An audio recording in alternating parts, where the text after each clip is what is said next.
Assalamualaikum warahmatullahi wabarakatuh. Kami dari kelompok 1 yang beranggotakan 2 orang, yaitu saya sendiri Pangeran Rafli Priyatama absen 30 dan Ardin Nurhidayat rekan saya absen 7. Di sini kami akan menjelaskan tentang paper resume kita, yaitu studi kasus pada Divisi Porto Clare and Internal Communication PT Krakatau Steel Persero Cilegon dalam kasus sengketa lahan Kubangsar antara PT Krakatau Steel Persero dengan pemerintah Kota Cilegon. Latar belakang, kasus yang diusut terkait sengketa lahan di kawasan Kubang Sari antara PT Krakatau Steel Persero dengan Pemkot Cilegon. Kedua belah pihak saling menuntut hak pemilik dan penata usahaan tanah. Meskipun sejauh ini Badan Pertahanan Nasional BPN belum memutuskan siapa yang berhak atas HPL ini. Tanah ini diperjuangkan untuk kepentingan semua pihak, yaitu PT KS dan Pemkot Cilegon. PT KS sendiri akan menggunakan lahan yang sudah menjadi bagian tak terpisahkan dari perusahaan KS itu untuk memperluas pembangunan pabrik baja berkapasitas 5 juta ton per tahun. Dari PT KS, tahun ini dengan pabrik baja terbesar di Korea, Ponghang Steel Company POSCO, dan pada November 2010 PT KS akan menerima MOA, Memorandum of Agreement, dari Presiden Republik Indonesia. Ini bukan lagi MOU, Memorandum of Understanding. Selanjutnya, strategi pengambilan keputusan krisis. Krisis adalah sesuatu yang pasti dialami oleh setiap organisasi. Memang tidak selalu efektif, namun peran humas harus mampu mengatasi masalah krisis perusahaan. Ada 2 tindakan pencegahan yang bisa Anda gunakan. Yang pertama adalah ukuran yang ditandai dengan keterlibatan langsung manajemen dalam merespon krisis. Misalnya, manajemen mengunjungi lokasi krisis, memberi kompensasi pada korbannya, dan mengunjungi keluarganya. Perbaiki fasilitas yang rusak sesegera mungkin. Tindakan selanjutnya adalah tindakan komunikasi. Langkah ini juga mencakup fakta bahwa perusahaan harus berkomunikasi secara internal dan eksternal jika terjadi krisis. Manajemen krisis. Dalam manajemen krisis dikenal sebagai rencana aksi yang mencakup strategi manajemen krisis. Menurut Renal Kasali, ada beberapa langkah yang perlu dilakukan terkait penanganan krisis. Yang pertama, identifikasi krisis. Kedua, analisis krisis. Ketiga, berkesinambungan. Dan yang keempat, penerapan strategi opsi strategi. Selanjutnya, mengkaitkan perspektif manajemen krisis SWOT dan kasus yang diangkat. Mencegah risiko reputasi perusahaan. Dalam perusahaan yang berkaitan dengan sengketa lahan yang berhubungan dengan BPN atau Badan Pertahanan Nasional, tentunya skill public relation (PR) harus mengatasi krisis ini dengan seimbang. Seimbang di sini dapat diartikan tidak mengesampingkan pemeliharaan hubungan internal maupun eksternal perusahaan pada saat penanganan krisis maupun pasca kritis berlangsung. Tentunya perusahaan pasti memiliki titik lemah dan kuatnya masing-masing, dan juga perusahaan pastinya memikirkan perkembangan perusahaan untuk 5-10 tahun ke depan, atau dapat diartikan pemikiran jangka panjang sebuah perusahaan. Dari saya cukup. Untuk bagian selanjutnya dilanjutkan oleh rekan saya Ardin Nurhidayat. Ya, selanjutnya saya Ardin Nurhidayat ingin menjelaskan tentang radar resiko reputasi internal. Setiap reputasi yang dimiliki perusahaan hampir dapat ditebak ataupun dapat diprediksi alurnya. Radar resiko reputasi internal adalah penilaian reputasi perusahaan yang dapat menentukan opsi pilihan tindakan yang dapat diprediksi, seperti keputusan untuk mengambil langkah-langkah, keputusan perencanaan, keputusan akhir perusahaan untuk menghindari resiko reputasi tersebut. Resiko harus dipikirkan karena untuk meminimalisir tingkat resiko negatif yang tidak menguntungkan perusahaan. Memiliki orang yang dapat mengatasi masalah tersebut dalam hal yang sangat menguntungkan bagi perusahaan itu.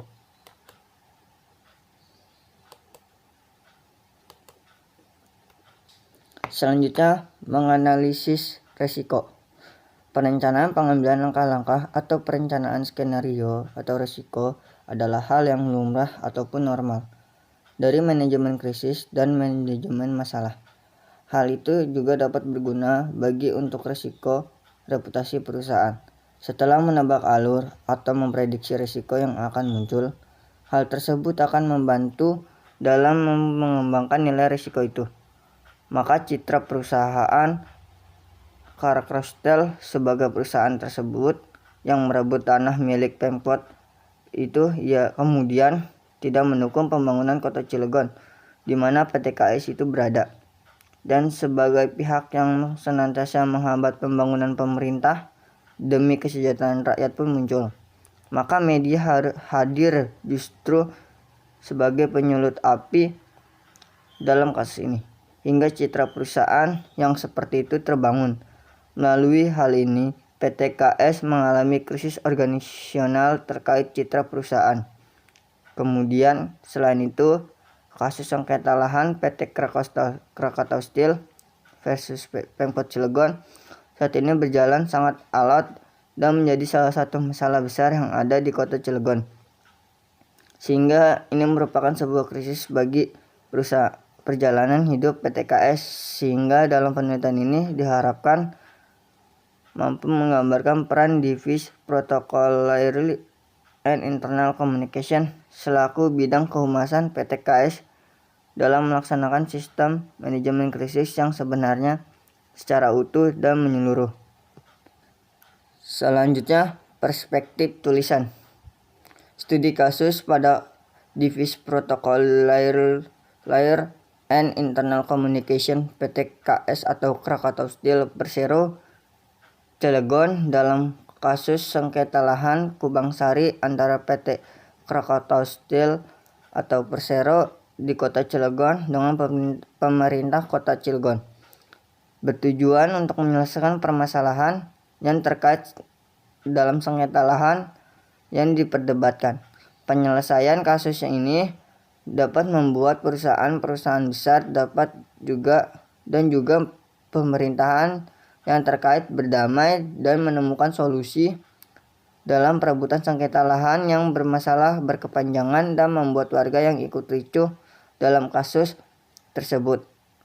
Maka ada beberapa pihak saling sikut menyikut dalam mengartikan ingin menang dengan tujuan membangun sebuah fasilitas yang dibutuhkan.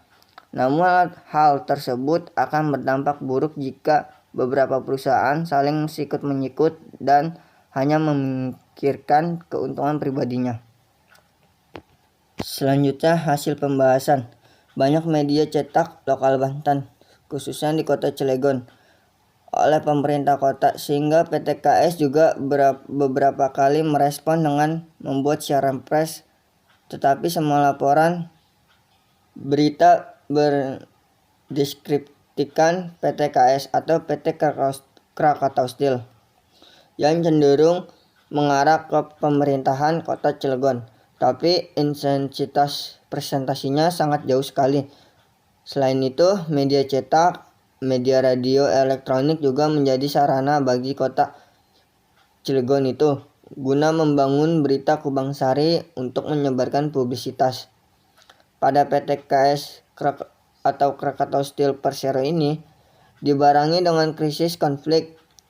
Krisis konflik ini terjadi ketika ada kelompok yang mengkritik atau menolak tindakan perusahaan. Selanjutnya, kesimpulan dan saran. Kesimpulan, menurut kelompok kami adalah terkait kasus sengketa lahan itu, maka citra PT Krakatau Steel sebagai perusahaan yang merebut tanah milik Pemkot itu adalah cara yang benar, dengan kemudian tidak mendukung pembangunan kota Cilegon di mana PT KS atau Krakatau Steel di kota Cilegon berada, dan sebagai pihak yang senantiasa menghambat pembangunan pemerintahan demi kesejahteraan rakyat pun muncul. Selanjutnya, saran dari kelompok kami ialah daripada kita saling berebut masalah sengketa lahan, alangkah baiknya pemerintah itu juga harus saling bekerjasama dengan satu tujuan guna mencapai sebuah keuntungan dari kedua belah pihak, yang dimana guna menghindari kericuhan ataupun kerusuhan atau keinginan yang tidak ingin terjadi di masyarakat. Maka setiap perusahaan dan juga pemerintah harus membentuk sebuah organisasi perjanjian damai untuk melancarkan usaha yang diinginkan itu. Sekian presentasi dari kelompok kami. Assalamualaikum warahmatullahi wabarakatuh.